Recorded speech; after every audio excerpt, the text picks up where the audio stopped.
Hi guys and ladies, John here. Welcome back again to my channel and welcome back to Somewhere Above, Security Station Kerryhar.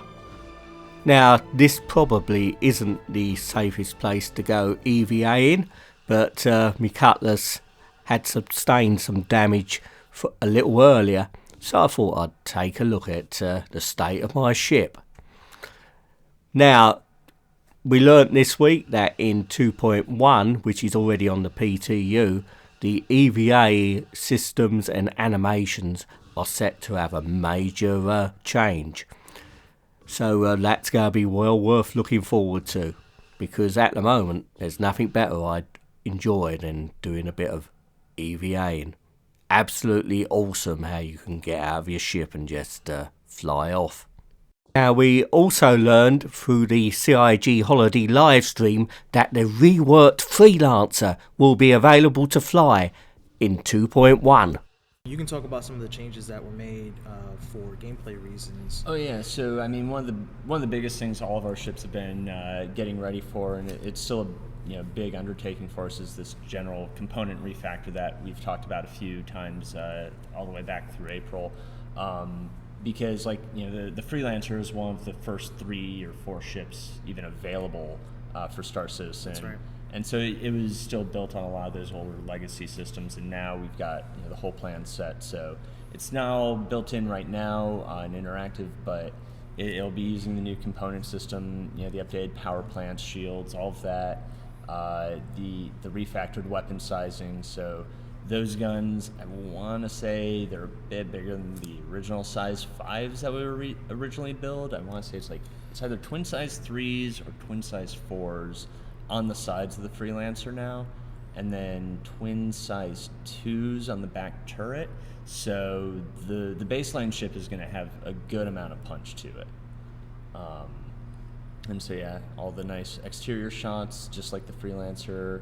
Nice detailed interior, cockpit again, and also referencing back to what we were just showing you guys with the Starfarer, the cockpits look very distinctly the same. You can tell these are MISC ships just by that look, that feel, the streamlining paneling on the consoles. Right. Well, I think I'm going to have to go and get my Freelancer back, which I've melted earlier in the year. Now remember to check out all the original videos on the RSI YouTube channel. I'll leave a link in the description and in the video itself. Also announced this week were Reliant variants. Now that's a ship designed by Dave Hobbins, who used to work at CIG and has been recently working on a very well-known film franchise which has just been released. I think you know what that is. Now the variants available are a Researcher variant, a Newsvan variant for all those Twitch streamers and YouTubers out there to report from the verse, and also a Skirmisher variant. Now during the holiday live stream there were some really spectacular videos shown on procedural generation of planetary terrain. Now I'll leave a link in the description so you can look at them yourselves, but in Reverse the Verse this week, Sean Tracy and Gerard Huckleberry, aka Disco Lando, talk more about procedurally generated content. Next, next for procedural generation, we talk lakes and water, water. And Did you guys tell him about all that stuff? Yeah, we talked about it. Did he? Mm-hmm. Okay. Yeah, it's gonna be like all the stuff you would expect on a planet, right? Yeah. But our big goal, of course, is to. I don't want to use the terms we use internally, but of course we want oceans, we want lakes, we want rivers, we want waterfalls, we want trees and animals and pretty much everything, right? Yeah. Now we're not looking to do right, but we're not looking to do No Man's Sky. That's not this game, right? So we're not trying to get you to land and all of a sudden, you know, there's a civilization attacking you and things like this. It's not quite that. What it's more about is exploration and procedural mission generation, and doing things on this planet, but not... No Man's Sky has a really cool technique of this sort of living story that sort of builds up around you. We're not really going about that. We want the player to create that story, and we want the players together to create that story. Now, going back to what happened to my Cutlass the other day. Now, this happened purely by chance. A Hornet came past and decided to, destroy my ship while I was outside. Now, these type of encounters for me is what makes Star Citizen 2.0 really amazing. Now, basically, I'm left floating around without a ship. Now, fortunately, there was another Hornet on the scene as well, who seemed to not take kindly to seeing a Cutlass get destroyed, and he sort of took out the Hornet who was guilty of my Cutlass's demise.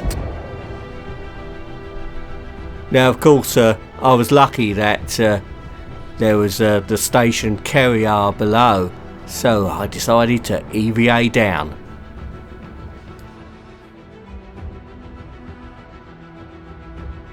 Now, I thought I was going to be in for some luck, as I could see a looked like a Super Hornet on the pad below.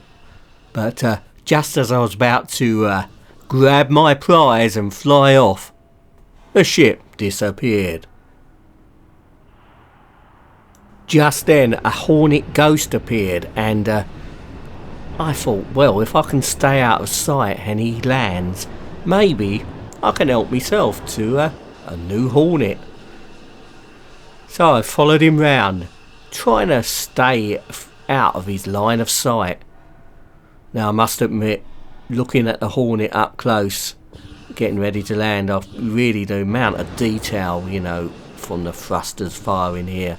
Look at those jets there, absolutely awesome. Anyway, just as I was getting really excited that I was going to get away in a ship, he decided to fly off somewhere else.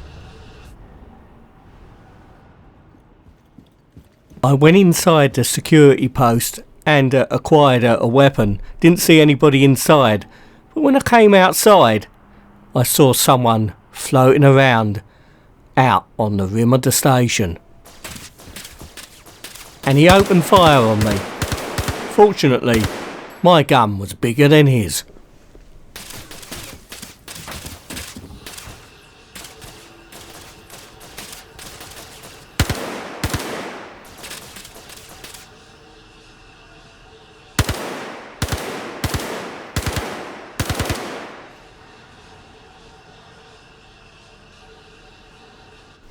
Well, I was pretty confident that I'd hit the assailant, but I had a quick look around, but I was unable to find him.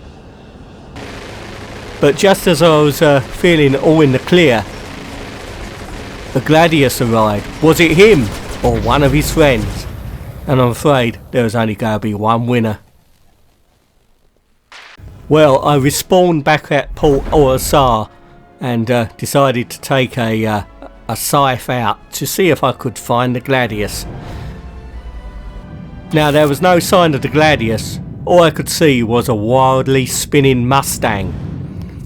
Maybe there was no pilot inside, or he was simply out of control. But I decided to put the ship out of its misery.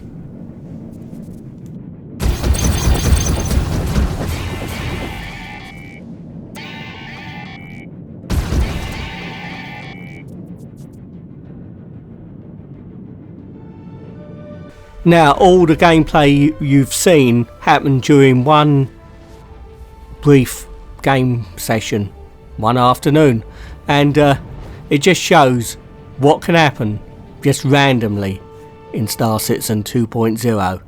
Now, it's going to be more awesome, even more awesome, when you can get your friends easily into the same instance, and that is a priority, as Chris Roberts said in the holiday live stream. Now, it won't happen for 2.1, but there has been a lot of optimisations already, and I've noticed that the frame rates in 2.0 have certainly improved.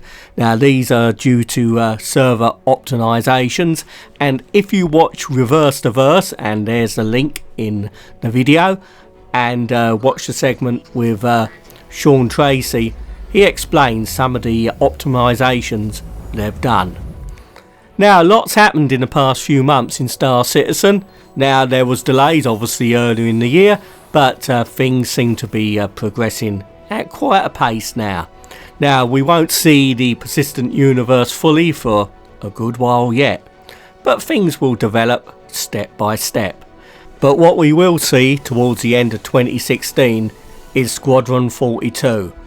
And in the holiday live stream, John Rhys-Davies, one of the stars, well known for his roles in Lord of the Rings, and of course Wing Commander, Skyped into Chris Roberts from New Zealand. Obviously Manchester and Austin, Texas, and in Frankfurt, Germany. So they're all, it's a bit later for the ones in Europe, but they've all been watching, and it's like really nice to talk about your character finally. And I can't wait to show them folks in the game, because I think there's some really great stuff. And Half-Life 3 better stop calling.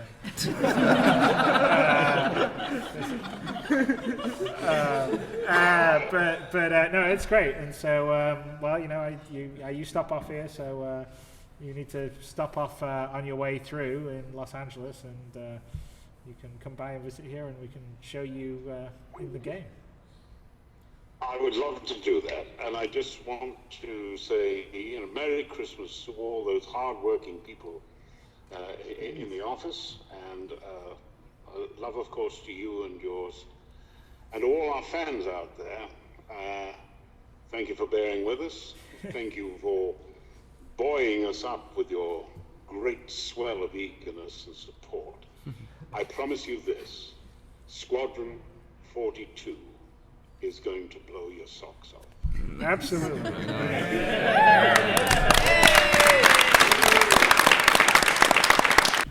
Well, thank you very much for watching. Hope you enjoyed the episode. Now, wherever you're watching out in the world, or that big universe, I'd like to wish you all a very Merry Christmas and Happy Holidays. So it's goodbye from me, and it's goodbye from them.